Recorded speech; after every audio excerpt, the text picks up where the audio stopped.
Bonjour à tous. Aujourd'hui, en ce lundi, premier lundi du mois de février, nous allons voir les messages pour cette semaine, les énergies de cette semaine et les messages que les guides ont pour nous.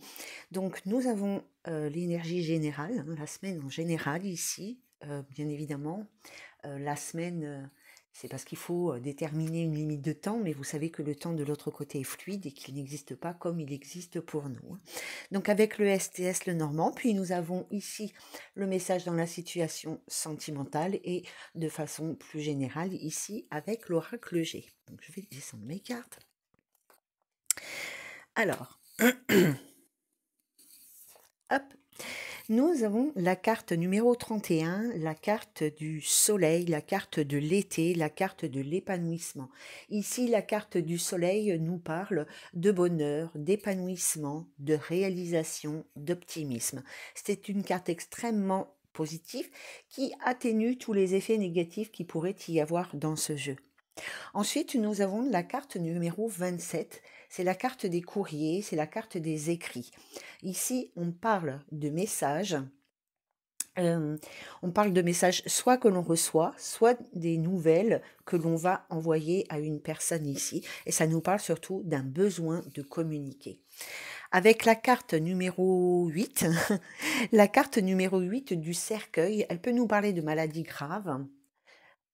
Elle peut, mais surtout, elle peut nous parler ici de transformation.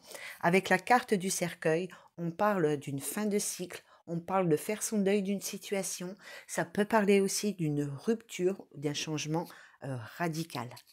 Ces trois cartes-là, si je suis mon intuition ainsi que quand même la lecture de la carte de Lenormand ici, on peut penser qu'il y a des bonnes nouvelles qui arrivent ou des bonnes nouvelles qui sont envoyées. Il y a une situation qui se débloque grâce à une communication. C'est un grand changement qui pointe son bout de nez, qui pointe à l'horizon. Ce n'est peut-être pas ce n'est peut-être pas ce que vous attendiez. Ce n'est peut-être pas la finalité que vous attendiez ou la communication que vous attendiez. Vous attendiez peut-être certains mots et tout. Ça sera peut-être pas tout à fait ce que vous souhaitiez. Mais malgré tout, malgré que la transition peut être difficile, elle est nécessaire et elle apportera une nouvelle vision dans une situation ou dans une relation ou dans un lien. Voilà, on va passer au Rock and Love. Alors, avec le Rock and Love, donc des oracles de Mika que vous trouverez sur son site, les oracles de Mika. Ici, nous avons la carte du checklist et nous avons la carte d'âme sœur. D'accord?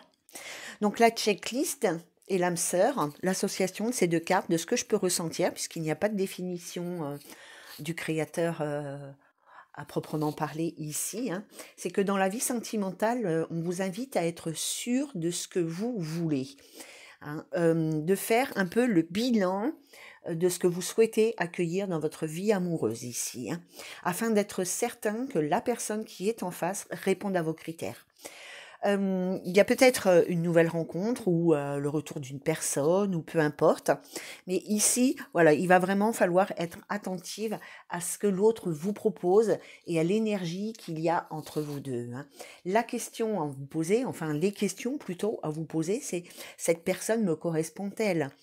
Est-elle vraiment celle qui va m'aider à avancer dans la vie? Est-ce que sur du long terme, ça va durer? Est-ce que je vais pouvoir rester moi-même? Est-ce que cette personne va pas trop vouloir me contrôler ou pas assez, suivant si vous aimez, si vous êtes une personne très autonome ou pas.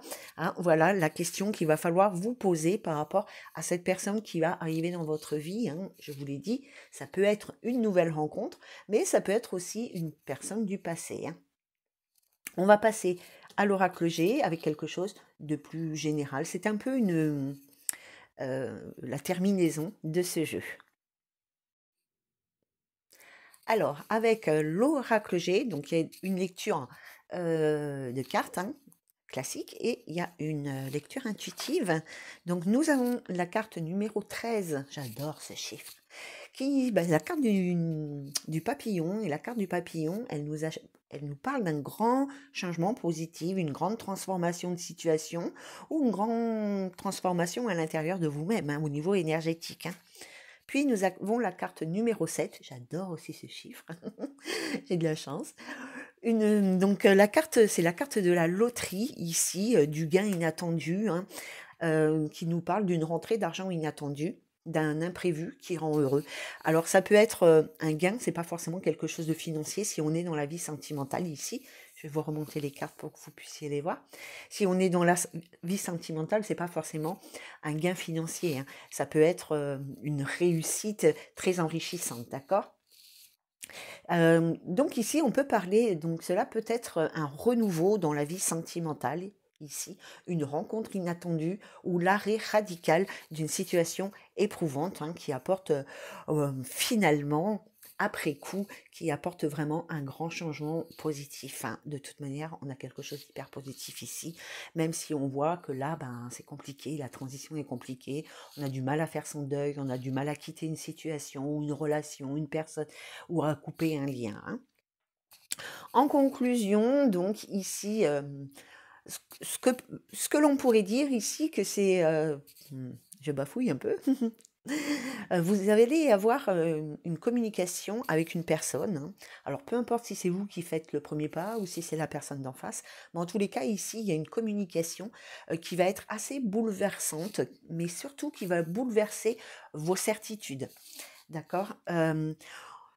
Il va falloir quand même prendre un peu de recul ici, hein, prendre du temps, pour réfléchir, pour savoir vraiment si cette personne vous correspond, si sur du long terme, l'engagement il va être fiable, si, vous allez, voilà, pouvoir être vous-même, si, vos projets d'avenir sont bien en commun et surtout si cette personne, elle correspond à vos critères. Moi, j'entends tout le temps par là, aux valeurs fondamentales que vous avez, hein. C'est pas toujours évident de rencontrer une personne qui a les mêmes valeurs fondamentales que vous et il y a certaines valeurs, ben, on ne peut pas revenir dessus, hein. D'accord? Donc cette personne, effectivement, elle pourrait, sur du long terme, ne pas vous correspondre, mais vous pourriez être dans une forme de résistance. Donc vraiment, faites le point, le bilan avec vous-même pour savoir si cette personne, est la bonne personne pour vous, hein. Des fois, l'amour, ça suffit pas, hein, vous le savez autant que moi, hein. Voilà les amis, ce que je peux vous dire pour cette semaine du 5 février et j'étais très heureuse de faire ce tirage pour vous, ça fait longtemps que j'en faisais plus et voilà, ben, à très bientôt, prenez soin de vous et très belle semaine à tous.